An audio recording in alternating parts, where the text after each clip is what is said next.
It's all about the ride, who's jumping in. Every new Toyota comes with Toyota Care, a complimentary 2-year maintenance plan with roadside assistance. Visit buyatoyota.com for other special offers. Toyota, let's go places.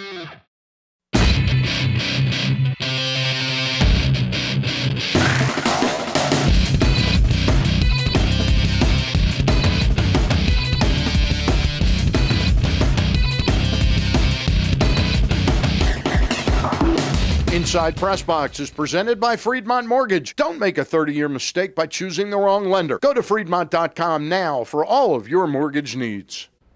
And welcome into another edition of Inside PressBox. And starting with this one, we plan on doubling your pleasure as we welcome in on a regular basis good friend and an even better talent, Gary Stein. Stanley, thank you. It's a pleasure to be here. Very flattered you asked. There'll be many weeks ahead where we can go nose to nose. But speaking of someone who knows his stuff, we'll Skype later in the show with University of Maryland head football coach Randy Edsall. And we'll also be joined by the founder of Home Team Snacks, Jeff Hinton, a man with a vision to see green when he saw snacks and the fans that consume them.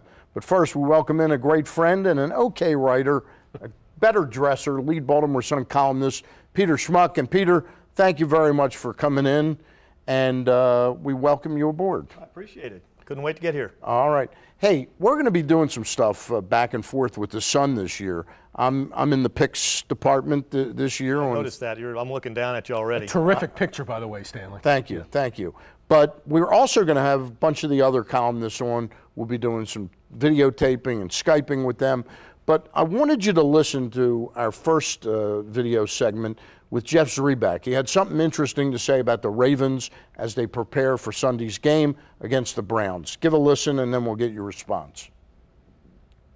It's been a long couple days, and I think guys are really chomping at the bit to get back on the field. I mean, there's a lot of pride hurt this past Thursday night with people and playing in a way they usually don't. So I think they're ready to go. Not only will their Super Bowl banner be revealed Sunday against Cleveland, but I think there's a lot of guys that feel like that they have something to prove and they have a statement to make that they're a way better team than what they showed.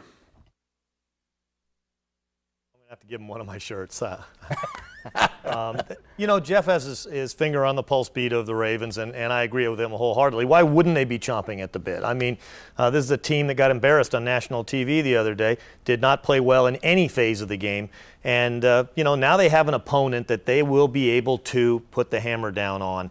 There's very little question in my mind that they're going to win this game. If they don't win this game, we're going to have much more interesting shows coming up over the next few weeks. But this Ravens team, the game wasn't as bad as the final score, and at the same time it was because of the way it got there.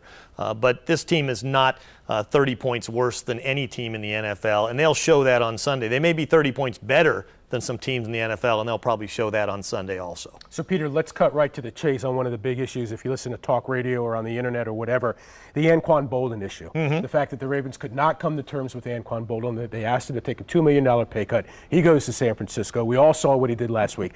Now, nobody knew that Dennis Pitta would go down. We understand that. But do you think that in the future, as we move forward in this season, that'll turn out to be in the Ravens' favor, or that was a mistake? Oh, I think the salary cap situation with every team creates these instances where you can look at this, and there's no question they should have Anquan Boldin right now. And they decided that they couldn't make it fit, and it's hard to second-guess Ozzie Newsome and the people that put together that team because of what they've done, particularly over the last 5 years. But ever since they got here, they're very, very good at this, and who are we to question them? However, talking about an Anquan Boldin who was pivotal to their Super Bowl run, was pivotal to the image of toughness that they project. And they knew they were losing some of the other guys that are pivotal to that. And I look at Sunday's game for the 49ers and say, 13 receptions, 200-plus yards. You know what? They let him go over $2 million, not $6. That's correct. He had a $6 million contract. They wanted to give him $4 million. They let him go over $2 million. That performance in the first game for the 49ers was worth more than $2 million. And so that's part of the equation. That does sound good, but the bottom line is, Gary said, they didn't know Dennis Pitta was going to get hurt. And Anquan could have gotten hurt.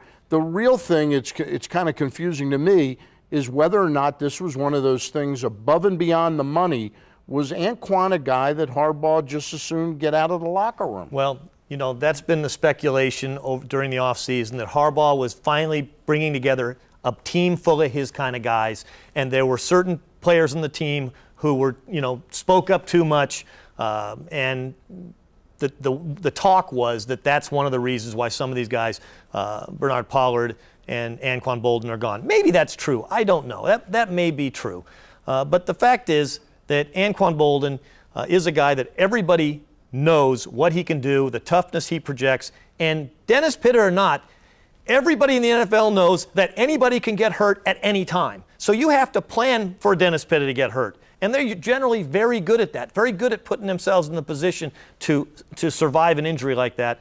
And this time they left themselves vulnerable, and at least for 1 week, they really paid for it. Well, I'm going to challenge both of these points. First of all, if you consider Anquan Boldin one of those players that they wanted to get rid of, he has to be a lowercase guy. He's got to be third or fourth on that list, not first or second. Right. I would consider a Reed, who ended up going to Texas, to Houston. Right. I would consider Pollard way above Boldin. That's number one. Number two, just like they said, and they did say this, that the money that we saved with Boldin, we were then able to go get Dumervil and some of the other guys. Well, I challenge that, because when they got rid of Boldin, nobody knew Dumervil was going to become available. There was no grand plan that the fax machine was going to go awry. They had no visions of getting Dumervil.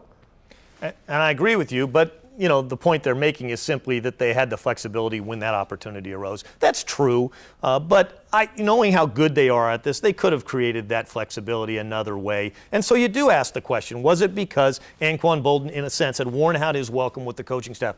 I don't know the answer to that. They say no. I look at his skill and what he brings to the table. I think you put up with his tough personality if that's what it is, because he's a tough guy, and you need tough guys in a tough game. Before we let you go, let's flip over to the Orioles for just a minute.